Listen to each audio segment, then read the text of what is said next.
이에수스 아네스테, 알레도스 아네스테. 이게 뭐냐면요. 예수께서 다시 사셨습니다. 진실로 다시 사셨습니다. 초대교회의 부활절 인사입니다. 부활절 인사였을 뿐만이 아니라 서로서로 만날 때마다 이런 인사를 많이 나누셨다 해요. 여기서 아네스테라고 하는 그 단어는 일어섰다, 부활했다라고 하는 그런 동사인데 신적 수동태라고 합니다. 그래서 하나님이 주어가 됩니다. 그러니까 하나님께서 이렇게 세우셨다라고 하는 그런 의미를 가지고 있습니다. 네, 오늘 누가의 마지막 장 24장입니다. 지난해 8월부터 우리 누가복음을 읽기 시작을 했는데 벌써 1년이 훌쩍 지났습니다. 그러니까 듬성듬성 읽었음에도 불구하고 시간이 꽤 많이 걸렸습니다. 부활입니다. 다른 복음서들과 비슷하게 부활은 누가복음의 대단원의 막을 내리는 주제이기도 하지만 곧 이어지는 누가의 서사 2부, 사도행전의 시작이기도 합니다. 그러니까 누가복음 24장과 사도행전 1장을 이렇게 나란히 붙여놓고 읽으면 다른 듯 하면서도 겹치고 자연스럽게 연결되는 것을 확인하실 수 있습니다. 사도행전 1장에 따르면 누가복음 24장은 부활 이후 승천까지의 40일 동안의 이야기를 압축해 놓은 것으로 볼 수 있습니다. 부활, 네, 교회의 시작입니다. 예수의 역사에서 이제 제자들의 역사로, 교회의 역사로 넘어가는 그런 분기점이 되겠습니다. 또 24절 끝부분에, 그러니까 51절에 보면 예수께서 그들을 떠났다라고 이렇게 표현되어 있는데, 그러니까 예수와 함께가 아니라 예수 없이 교회가 시작이 되고 예수 없이 예수와 동행하는 신비하고 역설적인 공동체로 다시 탄생하게 되는 것이 바로 교회다 말씀드릴 수 있습니다. 24장은 전체적인 구조 속에서도 매우 특별한 듯 보여지는데 24장은 누가복음 1장과 오버랩되는 부분들이 상당히 많습니다. 예루살렘 그리고 성전이 그렇습니다. 그러니까 누가복음은 1장을 보면 예루살렘 성전에서 이야기를 시작을 합니다. 그리고 24장으로 와서는 이제 예루살렘 성전에서 이야기가 맞춰지고 있습니다. 그러니까 사도행전에서도 보면 이 복음의 심장부로서 어디서부터 시작을 하느냐? 예루살렘으로부터 시작을 합니다. 성전에서부터 시작하고 있는데 누가의 이런 좀 세심한 의도가 여기에 짜여져 있는 것을 우리가 짐작할 수 있습니다. 24장의 내용은 크게 세 가지로 나눕니다. 예수님의 부활, 현현, 승천입니다. 누가는 부활의 증언에 있어서 이 예수님의 현현, 중간에 있는 예수님의 나타나심 가장 중요하게 인식하고 있는데 이 일을 소개하는 데 있어서 상당한 분량을 할애하고 있습니다. 누가는 부활의 증거로서 무엇을 제시하느냐? 빈 무덤이 아닙니다. 바로 이 예수님의 현현, 예수님의 나타나심을 제시하고 있습니다. 근데 특이한 것은 이 예수님의 현현이 중에서 보면 세 가지가 나오는데 가장 무게감 있게 드러나는 것은 우리가 생각하는 그런 예상을 뛰어넘는 것을 보여주고 있는데 뒤에 한번 보겠습니다. 어쨌든 부활에서 가장 먼저 등장하는 것은 빈 무덤입니다. 우리나라의 일반적인 장례를 보면 의사가 사망 선고를 한 후에 24시간이 지나면 입관이라고 하는 것을 진행하게 됩니다. 이게 최소한의 법적인 기준입니다.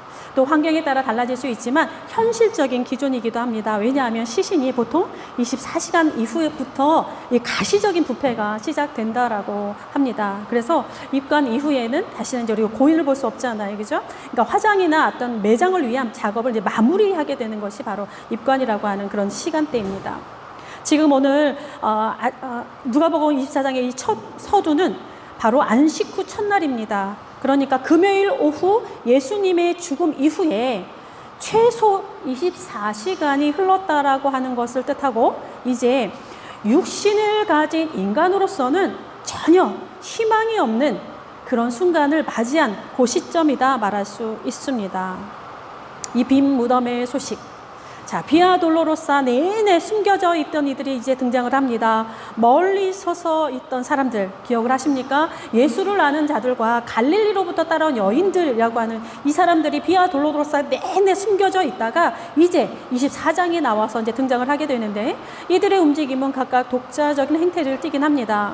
특별히 누가는 여인들을 먼저 등장시키는데 그것도 이름을 하나하나 열거하고 있습니다. 그러니까 누가는 이 전체적으로 보면 이 여인들에 대한 관심이 많습니다. 특별한 분의 시선이 녹아져 있는데 이 여인들 무슨 마음으로 그것에 갔을지 23장 끝부분에 보면 여인들이 예수님의 시체를 어디다 둔지 보았다라고 그렇게 기록되어 있는데, 안식 후 첫날에 그 이른 새벽에 그 봐두었던 곳에 가보니 예수님의 시신이 보이지 않습니다.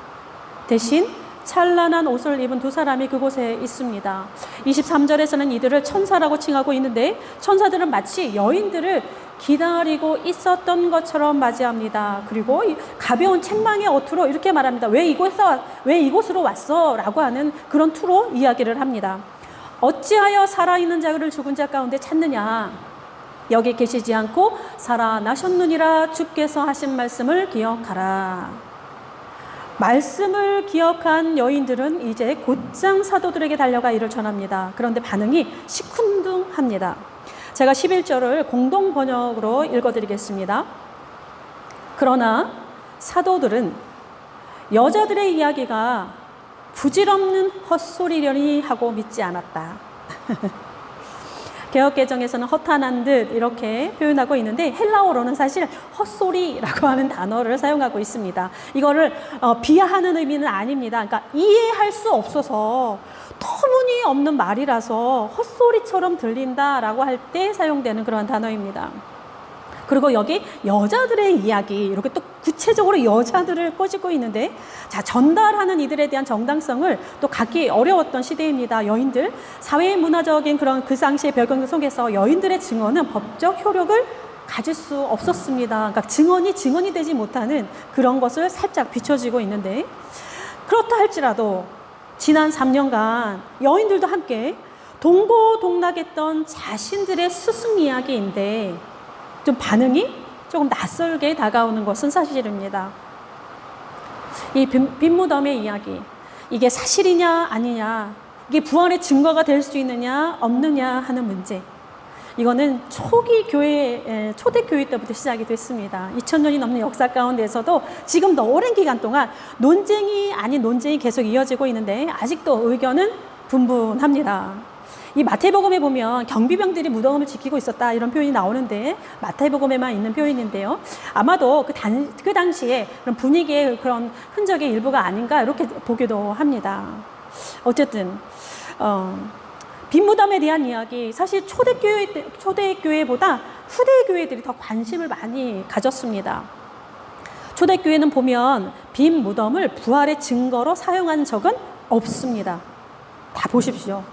빈무덤을 제시하지 않아요. 신약 전체가 그런데 뒤에 이제 복음서들도 마찬가지입니다. 사도 바울도 마찬가지입니다. 근데 사실 빈무덤이라고 하는 것은 부활의 흔적이라기보다는 주의 죽음에 대한 증거가 되는 것에 더 가깝습니다.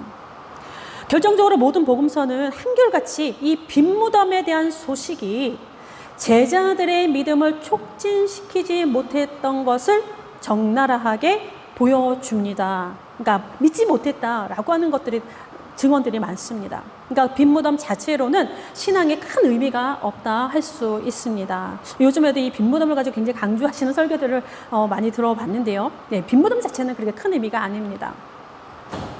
사실 예수님의 나심이라고 하는 것, 탄생, 죽음, 부활이라고 하는 것, 이 모두 다 초자연적인 것들이라서 사도들의 반응이 여사도들의 전해졌던 그것보다 훨씬 더 자연스러운 것은 아닌가 싶습니다. 여인들은 그저 놀라서 아니면 황당한 상황 속에서 그냥 막 밀려나가듯 전한 것인지도 모르겠습니다. 왜냐하면 자연의 질서 안에 갇힌 인간이 초자연적인 현상을 어찌 이해할 수 있으며, 유한한 인간의 지각이 무한한 하나님의 일을 어찌 다 헤아릴 수 있단 말입니까?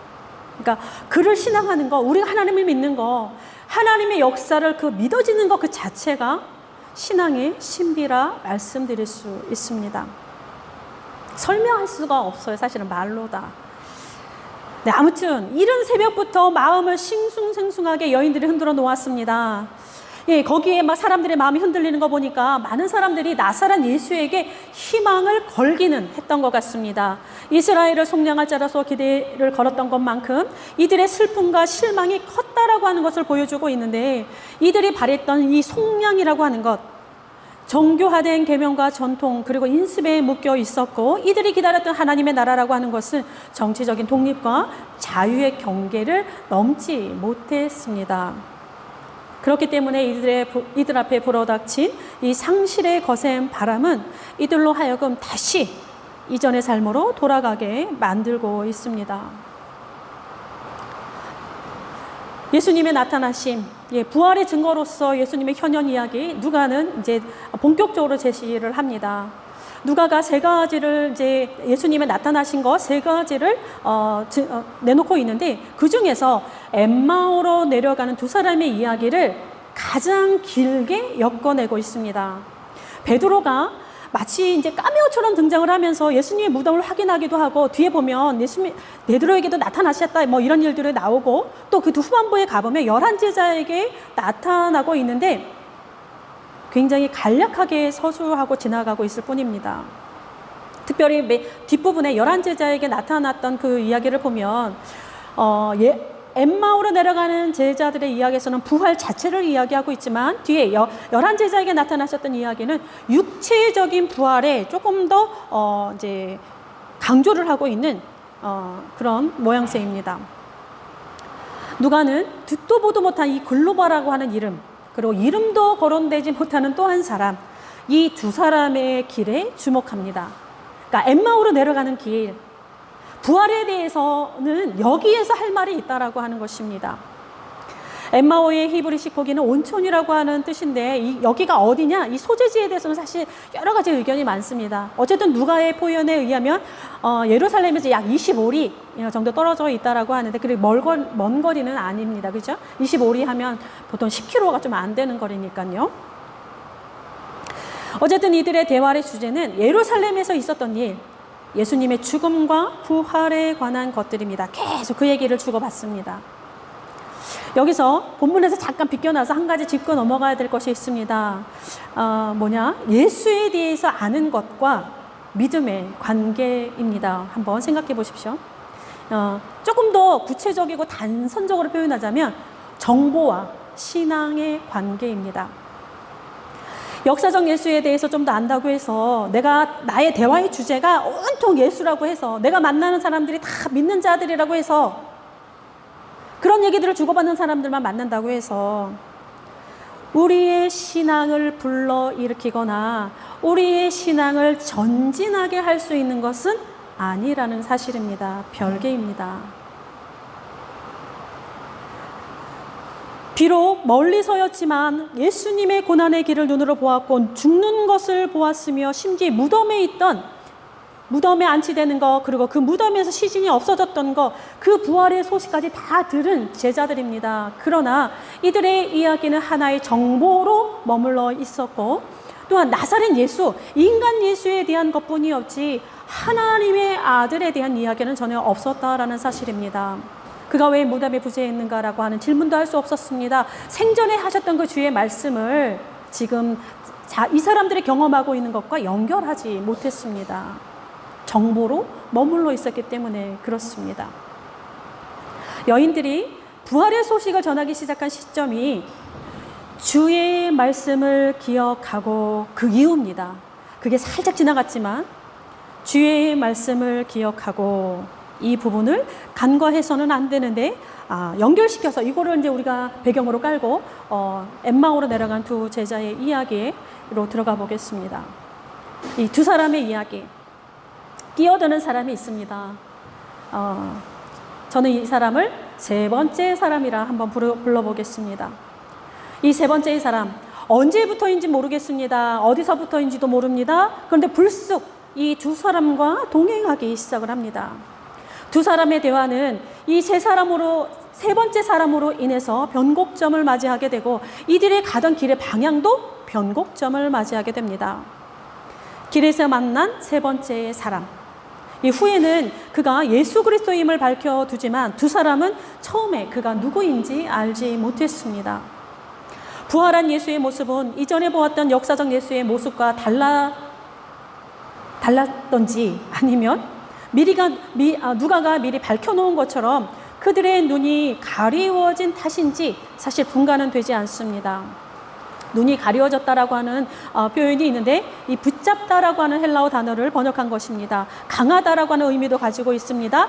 그러니까 어떤 강한 힘에 의해서 정복당한, 체포당한, 붙잡혀 있는 그 상태를 말하고 있습니다. 가리워졌다라고 하는 말이. 그러니까 그 힘의 근원이 무엇인지는 정확하게 말하지 않습니다. 그래서 예수께서 일부러 그렇게 하신 것인지 아니면 다른 힘에 의해서 사로잡혀 있는 것인지는 모르지만, 어쨌든 부활한 예수는 역사적 예수와 동일한 분이나 분명 또 역사적 예수와는 다른 분으로 변하여 있었고, 또 뒷부분에 보면 또 제자들을 동시다발적으로 만나십니다. 식탁도 나누시는 거 보면 육체는 가졌으나 또 육체를 뛰어넘는, 시공간을 뛰어넘는 존재로서 등장하고 있습니다. 네, 이것들을 맨 처음엔 분간하지 못합니다. 가리워져서. 진짜 어떤 것에 눈이 체포된 것처럼 움직일 수 없어서.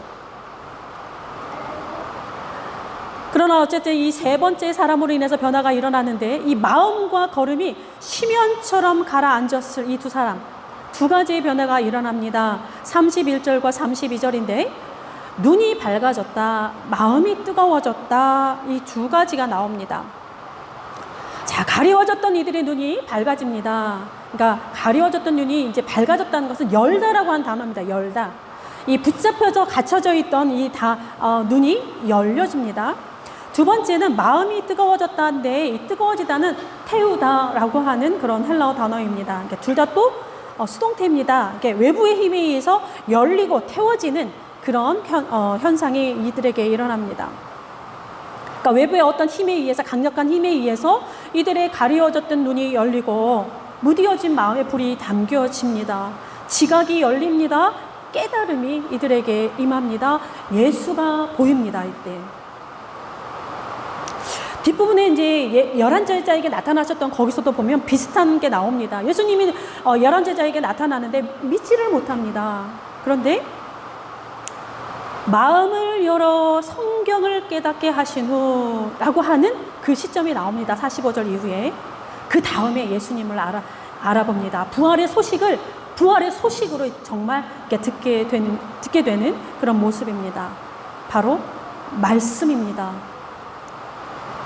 마음이 열리고 뜨거워지는 힘의 원인, 바로 하나님의 말씀을 깨닫는 순간 성례가 베풀어지는 그 현장에서 이루어졌다라는 사실입니다.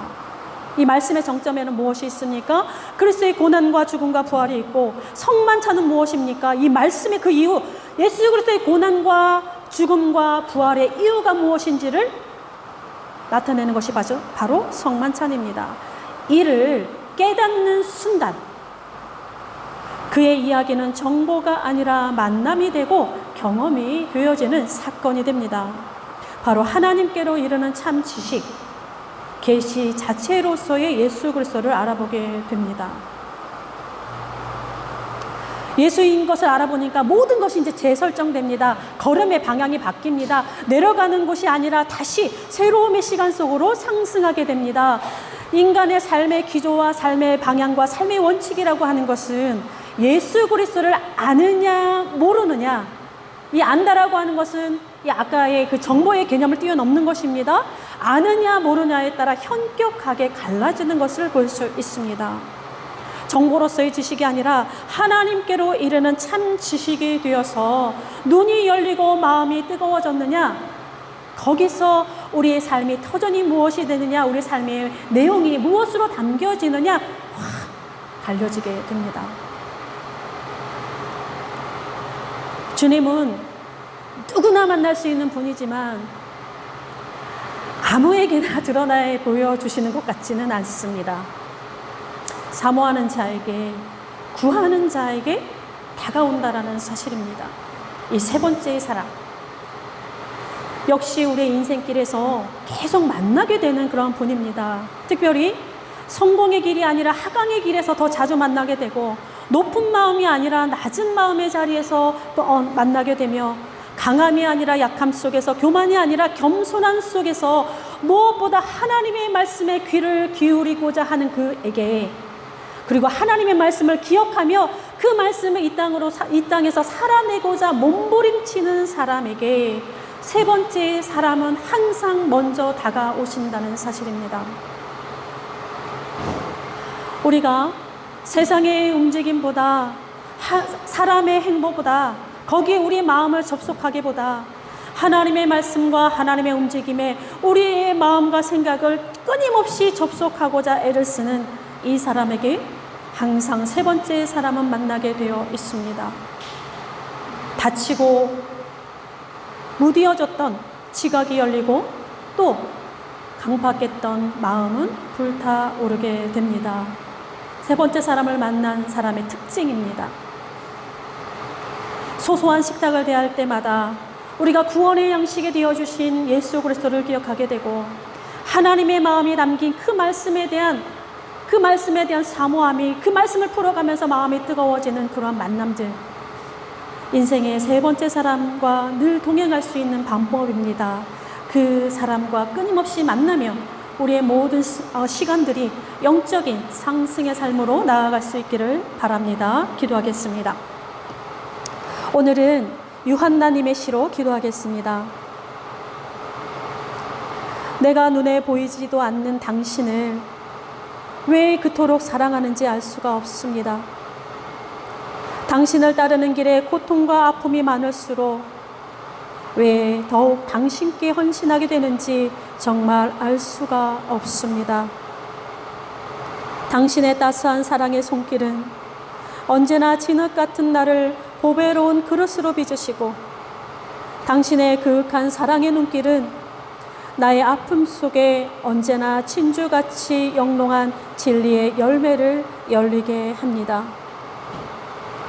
눈에 보이지 않지만 늘 내 앞서 가시는 흰 옷자락, 빗줄기 사이로 나를 지켜보는 익숙한 눈빛, 사람들 사이에 드러나지 않아도 꽃잎 사이로 보이는 커다란 손, 바닷물결 사이로 넘실대는 너른 가슴, 나도 당신처럼 보이지 않으면서 모든 것 사이로 보이는 아름다운 손길이 되고 싶습니다.